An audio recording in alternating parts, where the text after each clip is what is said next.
ஹாய்ங்க, let's cook for my husband dinner for our 6 month anniversary. அவங்களுக்காக ஸ்பெஷலாக 2 கொடுத்தேன். Parotta with சால்னா, கொத்து புரோட்டா வித் ஆம்லேட்.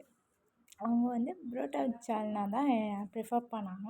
ஸோ அவங்களுக்காக பண்ணலாமா? வாங்க. 250 grams ஆஃப் மைதா எடுத்துக்கணும். அதுக்கு தேவையான அளவு சால்ட் கொஞ்சம் போட்டுக்கணும். ஒரு பிஞ்சு தான் இருக்கும். அதை அப்படியே மிட்டாப்பில் நல்லா தூக்கி விட்டுட்டு கலக்கன்னு கலக்க போகிறோம். நல்லா கலக்கிறோம். கலக்கி முடிச்சுட்டு ஒரு டீஸ்பூன் ஆஃப் எண்ணெயும் ஆயிலும் ஆட் பண்ணுங்க. நான் அதில் ஆட் பண்ணிட்டு பாருங்கள். அப்புறம் தேவையான அளவு தண்ணி யூஸ் பண்ணி நல்லா பிசைஞ்சு விட்டு நல்லா ஒரு கன்சிஸ்டன்சிக்கு வந்துடும். வந்ததுக்கப்புறம் கொஞ்சம் ஒரு வர்க்கரியாவை க்ளீன் பண்ணிவிட்டு நல்லா அதை பிடிச்சி இழுத்து தேய்க்கணுங்க. கடையிலலாம் தேய்க்கிற மாதிரி. என்னால் அதை வீடியோ கவர் பண்ண முடியல. ஸோ அதை லைட்டாக தான் பண்ணியிருந்தேன். அப்போ தான் குல்கோட் ஃபார்ம் ஆகும். அப்புறம் அதோட சாஃப்ட்னஸ் வரும். இதை ஒரு 2 hours ரெஸ்ட்டில் விட்டுருந்தாங்க. அப்புறம் இப்போ எப்படி பண்ணியிருக்கேன்னு பாருங்கள். அது நல்லா சாஃப்டாக வந்துருச்சு. அப்புறம் இதை நல்லா உருட்டி போட்டுறணும். உருட்டிட்டு ஆயில் வச்சு மேலே நல்லா ஜிக்லியாக வைக்கணும். அது நல்லா ஜிக்லியாக வரும். நல்லா அந்த மாவு ஃபுல்லாக நம்மளுக்கு தேவையான சைஸில் உருண்டை ஊற்றிக்கணும். இந்த ஜிக்லியாக இருக்குது. ஆயில் ஊற்றினதுக்கப்புறம் அவ்வளோதாங்க.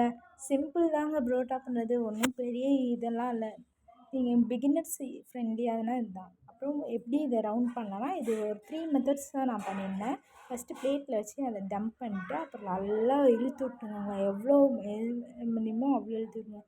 கிழிஞ்சாலும் பிரச்சனை இல்லைங்க. அப்புறம் அப்படியே மெதுவாக சுருட்டி நல்லா ரவுண்ட் பண்ணிவிட்டு வச்சுருங்க. அப்புறம் அதை நல்லா சப்பாத்தி உருட்டுற கட்டையை வச்சு தேய்ச்சினா இந்த மாதிரி வந்துடும். அப்புறம் இது ஒரு செகண்ட் மெத்தடுங்க. எங்கள் அத்தை பண்ணியிருக்காங்க.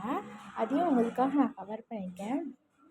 இதுவும் ஈஸி தான். நல்லா சப்பாத்தியை இது பண்ண மாதிரி நல்லா தேய்ச்சி விட்டுட்டு அப்புறம் ஃப்ரண்ட் அண்ட் பேக் வச்சு நல்லா மடக்கி விட்டுட்டிங்கன்னா, நம்ம சின்ன வயசில் விசிறி எல்லாம் பண்ணுவோம்ல, அந்த மாதிரி நல்லா மடக்கி விட்டுட்டிங்கன்னா அதுக்கப்புறம் அது மறுபடியும் ஒரு கடைசி வரை இது பண்ணிவிட்டு ரவுண்ட் பண்ணிடலாங்க. அதை மெதுவாக அதை ரவுண்ட் பண்ணி விட்டுட்டிங்கன்னா அது அந்த ரவுண்ட் ஷேப்புக்கு வந்துடும். இது தாங்க அந்த லேயர்ஸ்க்காக உள்ளது. அப்புறம் அதை லைட்டாக சப்பாத்தி கட்டையை வச்சு ஒரு தேய்ச்சி விட்ருங்க. கடையிலலாம் கைட்டே பண்ணுவாங்க. இது நம்ம பிகினர்ஸ் ஃப்ரெண்ட்லியாக தானே இருக்குது. அதனால தான் அது கொஞ்சம் சப்பாத்தி கட்டையை வச்சு தேய்ச்சிங்கன்னா அந்த ஷேப்பு வந்துடும். நான் உங்களுக்கு காட்டுறேன் பாருங்கள். அந்த ரவுண்ட் லேயர்ஸ் எல்லாம் இருக்கிற மாதிரி இருக்கும் பாருங்கள். உங்களுக்கே தெரியும்.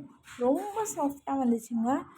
நாங்கள் எக்ஸ்பெக்டே பண்ணலாம். அந்த லெவல் சாஃப்டாக இருந்துச்சு. பிகினர்ஸ்க்காக இவ்வளோ ஈஸியாக பண்ணலாம். லேயர்ஸ் தெரியுது பாருங்கள் உங்களுக்கேவும். அவ்வளோ லேயர்ஸுங்க. ரொம்ப சூப்பராக வந்துச்சுங்க. அப்புறம் 3rd மெத்தட் ஒன்று காட்டுறேன் பாருங்கள். இதுவும் நாங்கள் நல்லா மாவு எவ்வளோ இழுக்க முடியுமோ அவ்வளோ தூரம் இழுத்து விட்டுக்கோங்க. கிழிஞ்சாலும் பரவாயில்ல. இதை நம்ம கட்டாக பண்ண போகிறோம். அதனால எந்த பிரச்சனையும் கிடையாது. அதை நல்லா இழுத்திங்கன்னா போதும். எனக்கு ஒர்க் ஏரியா வந்து அத்தை உட்காந்து பண்ணிகிட்டு இருந்தனால நான் பிளேட்டில் வச்சு தாங்க என்னால் பண்ண முடிஞ்சிச்சு. அப்புறம் ஒரு நைஃப் எடுத்து அதை நல்லா கட் பண்ணி விட்டுறணுங்க. கட் பண்ணிட்டோம்னா நம்மளுக்கு நல்லா ஈஸியாக இருக்கும். எவ்வளோ அது கிழிஞ்சாலும் பிரச்சனை கிடையாது. நீங்கள் நினைக்கலாம், என்னடா கிழிஞ்சிருக்கே புரோட்டா எப்படி வருமோ அப்படின்ட்டு.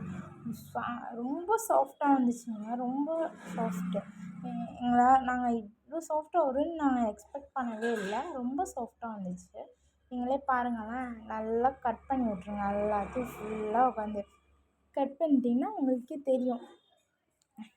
எவ்வளோ லேயர்ஸ்க்கு வேணுமோ அவ்வளோ லேயர்ஸ் கட் பண்ணிக்கலாம். தின்னாகவும் கட் பண்ணலாம், ப்ராடாகவும் கட் பண்ணலாம். நான் கொஞ்சம் ப்ராடாக தாங்க கட் பண்ணேன்.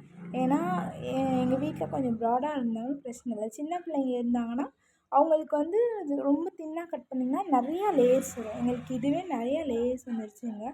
ரொம்ப சூப்பராக இருந்துச்சு. அவ்வளோ சாஃப்ட்டு. 2 hours ஊற வச்சதுக்கு இதாக இருந்துச்சு. ஆனால் சில பேர்லாம் ஆஃப்டர்நூனே இது பண்ணுவாங்க. அதனால் அதை பற்றி பிரச்சனை இல்லை. எப்போ நீங்கள் ஆஃப்டர்நூன் வச்சாலும் சரி, இல்லை ஈவினிங் மேலே ஊற வச்சாலும் சரி. நாங்கள் இது போடும்போது நான் கரெக்டாக ஒரு 7 o'clock போல் ஊற வச்சேங்க. 9க்கு எடுத்து பண்ணிட்டோம். 9க்கு ஸ்டார்ட் பண்ணிட்டோம். இதுக்கு சால்னா வேறு பண்ணேன். என்னால் ஒரே வீடியோவில் எல்லாத்தையுமே கவர் பண்ண முடியல. ஸோ ஃபஸ்ட்டு இதை காமிச்சிட்டு இன்னொரு வீடியோவில் உங்களுக்கு சால்னாவை காட்டுறேங்க. எம்டி சால்னா அதுவும் சூப்பராக இருந்துச்சுங்க. புரோட்டாவோடு சாப்பிடும்போது அப்படியே நாக்கில் ஊற அந்த புரோட்டா சால்னாவோட அவ்வளோ சூப்பராக இருந்துச்சுங்க. இதையும் தேய்ச்சிடணுங்க அதே மாதிரி நல்லா தேய்ச்சிடணும். அதோட சாஃப்ட்னஸ் அப்படி இருந்துச்சுங்க. கையில் தொடும்போதே அவ்வளோ சாஃப்டாக இருந்துச்சு. நாங்கள் எதிர்பார்க்கவே இல்லை. ரொம்ப சாஃப்டாக இருந்துச்சு. அப்புறம் அப்படியே கல்லில் போட்டு எடுக்கும்போது புரோட்டா அந்த மொறுமொறுப்பையும் அந்த கொஞ்சம் இந்த கருகின மாதிரி இருக்கும். அது கருகினது கிடையாது, ப்ரௌனிஷ் லேயர் தான். ஸோ அந்த மாதிரி வர அளவு நல்லா தேய்ச்சி வச்சுக்கணுங்க. கல்லில் போட்டே வச்சுக்கணும். நல்லா சுடுற கல்லில் தான் போடணும். ரொம்ப மீடியம் ஃப்ளேம்லேயும் வைக்கக்கூடாதுங்க. இது நல்லா சுடுற கல்லில் போட்டால் தான் உங்களுக்கு அந்த மொறுமொறு டேஸ்ட்டே வரும். பாருங்கள், அந்த லேயர்லாம் தெரியுதா உங்களுக்கு? அதான் சொன்னேன்.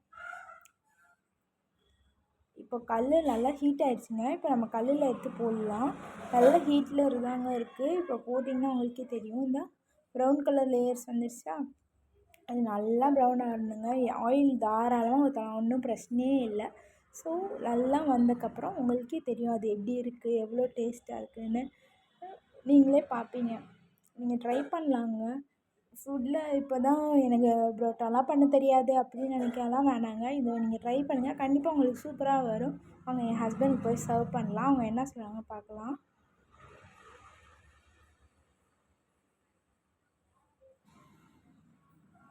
நான் எப்படி இருக்கேன் என்னன்னு கேட்டுருந்தேன். அவங்க ரிப்ளை வேறு பண்ணாங்க. நீங்கள் பாருங்கள்.